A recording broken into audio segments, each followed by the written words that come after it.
Hello everyone, कैसे हो आप सभी। उम्मीद है कि आप सभी स्वस्थ होंगे, मस्त होंगे, अपनी अपनी लाइफ में व्यस्त होंगे। आज सावन का लास्ट सोमवार है और 4 सोमवार चले गए। सावन का महीना मतलब बहुत ही प्यारा होता है। हरियाली, बारिश का मौसम, व्रत, शिव भगवान की पूजा करना। सुबह व्रत वाले दिन हम उठते हैं ना, तब एक एनर्जी अलग ही फील होता है, खुशी होती है कि हमें आज हमारा व्रत है। नहा धो के पूजा करेंगे, मंदिर में जाएंगे, शिव जी भगवान की पूजा करेंगे, ऐसे अच्छा सा लगता है। और अब ये सावन भी चला गया और सावन के महीने में त्यौहार शुरू हो जाते हैं। सावन में तीज और फिर रक्षाबंधन, फिर भादवे में गुग्गा, ऐसे त्यौहार शुरू हो जाते हैं। हमारे बुजुर्ग कहते थे कि तीज त्योहारा बावड़ी ले डूबी गनगौर, मतलब गनगौर तक लास्ट त्यौहार चलते रहते हैं। अब हमारे त्यौहार शुरू हो, फिर कार्तिक महीने में दीपावली आ जाएगी। और ये बारिश का मौसम होता है, बहुत ज़्यादा बारिश होती है इस महीने में। खेतों में भी हरियाली होती है, बहुत ही सुकून भरा महीना होता है ये गर्मी के बाद, और अच्छा लगता है। सुबह सुबह साफ़ सफाई झाड़ू पोछा करने के बाद मैंने यहीं पे शिवलिंग पे जल चढ़ा दिया था। घर के सामने ही अच्छी जगह है, यहाँ पे पैरों में भी पानी नहीं जाता है। जो दूध जल चढ़ाते हैं वो मंदिर में है ना, शाम को जाते हैं, थोड़ी देर टाइम लग जाता है, फ्री हो जाते हैं तब। सुबह सुबह मतलब पूजा करने के बाद ही हम पानी पीते हैं, चाय पीते हैं। तो पूजा करते हैं उस टाइम 9, साढ़े 9, 10 भी बज जाते हैं। मेरे को कुशांत वो उठ जाता है और झाड़ू पोछा ये सब सफाई करने के बाद ही पूजा करना अच्छा लगता है। तो इसलिए सुबह कुशांत के पापा की ड्यूटी होती है या रेस्ट होता है, तो भी वो जल्दी उठते नहीं हैं, तो मंदिर में नहीं जा पाते हैं, यहीं पे घर पे ही पूजा कर लेते हैं। और शाम को मंदिर में जाते हैं। और फिर मैंने चाय बना के पी। और व्रत वाले दिन मैं तो है ना एक टाइम खाना खाती हूँ, शाम के टाइम बिना नमक का ही, गुड़ का या शक्कर का चूरमा खाती हूँ। दिन में फ्रूट वगैरह खा लेती हूँ। और आज तो मैंने साबूदाने की खिचड़ी बनाई थी, जो बहुत ही टेस्टी बनी थी। पहले तो मैं साबूदाने की खीर बनाती थी, लेकिन साबूदाने की खिचड़ी अगर आप बना लो ना, तो ऐसे मतलब कुछ खाने की ज़रूरत ही नहीं रहती। आलू डाल लिया था और बहुत ही टेस्टी लगती है, कि जैसे यही खा लेना तो काफ़ी है, फिर और किसी की ज़रूरत नहीं, 2-3 चाय पी लो। हम है ना व्रत वाले दिन स्टील के बर्तन में चाय पीते हैं, चाहे स्टील का गिलास, कटोरी। वैसे तो हम साधारण तो कप में भी पी लेते हैं, इस दिन है ना स्टील के बर्तन में चाय पीते हैं।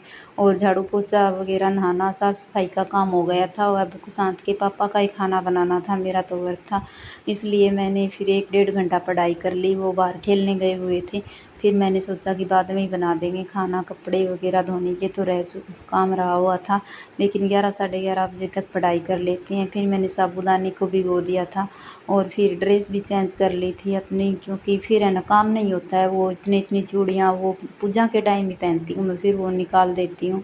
और ये है ना मेरे पार्सल आए हुए थे 4-5, ये बहुत ही प्यारी पेंटिंग है। इसको तो ये पहले आया था, इसको चिपका दिया था। ये अब है ना कलरफुल है, पहले वाला वाइट ब्लैक था, जो पहले वाले क्वार्टर में ही रह गया। ये चिपक जाता है ना दीवार पे, फिर उसको उतारा नहीं कि अच्छा लगेगा, इस क्वार्टर में कोई आएगा उसको भी अच्छा लगेगा।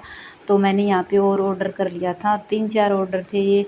4 पार्सल आए हुए थे, एक साथ तो नहीं आए, एक एक दो दो। एक किचन का था सामान की है ना, बर्तन धोने के बाद वो रखने के लिए, इसलिए। और एक ये फेस के लिए कुछ मंगवाया था, ये आपको बाद में बताऊंगी कैसे क्या यूज़ होता है। ये तो आइस वाला है। और फिर साबूदाने की खिचड़ी बनाई थी, जो बहुत ही टेस्टी बनी थी। और एकदम से भूख, पेट भर गया था कि ऐसे कुछ खाने की ज़रूरत ही नहीं हो। और फिर एक ये पार्सल आया था, इसमें रोजमेरी ली थी, मतलब रोजमेरी की पत्तियाँ, ये बालों के लिए अच्छी होती है। मैंने सोचा कि मंगा के देख ले, मेरे बाल बहुत ही ख़राब हो रखे हैं, पता नहीं क्या कुछ क्या सेट होगा इनको। और फिर इनको उबालना होता है। मैंने 1.5 गिलास पानी लिया था, इनको आधा पानी रखना होता है, 2 हिस्से का पानी में उबल जाएगी ये। जो अब डाला इतना पानी रह जाएगा ना। मैंने टाइम देख के 15 मिनट उबाला था, कि 15-20 मिनट तो बहुत होता है। फिर इसको उबलना रख दिया था, फिर ठंडा हो जाएगा ना, उसके बाद इस बोतल में भर लूँगी इसको। और इसमें ही ठंडा हो गया था, फिर इस बोतल में इसको भर लिया गया था। और ये ऐसा कलर हो गया था जैसे सरसों का तेल होता है ना, इस टाइप से कलर हो गया था। और जो रोजमेरी की पत्तियाँ जो मैंने उबाली थी ना, उनको मैंने सुखा दिया। मैंने सोचा कि तक कम उबली और रस और रह जाए तो एक बार और इसको उबाल लेंगे। और ये शाम के टाइम हमारे मतलब साइड में जो क्वार्टर है ना, उनके बहुत ही मच्छर हो जाते हैं घास में, और बहुत ही बड़ा बड़ा घास जल्दी हो जाता है। बारिश का मौसम है ना, तो यहाँ पे साफ़ तो करते हैं लेकिन फिर से हो जाता है, इतना टाइम भी नहीं लगता बच्चे के कारण, साथ में पढ़ाई हो जाती है। कुछ तो वो साफ़ किया और फिर कुछ सामान लेके आना था इसलिए बाहर गए और बहुत ही अच्छा मौसम हो रखा था, एकदम सुंदर नज़ारा था। यहाँ पे एक बहुत ही ब्यूटीफुल सा होटल आया रास्ते में और यहाँ एक नदी भी है जो मतलब सिटी के बीचों बीच ही है और इस नदी के बीच से रोड बना हुआ है, बहुत ही सुंदर व्यू है।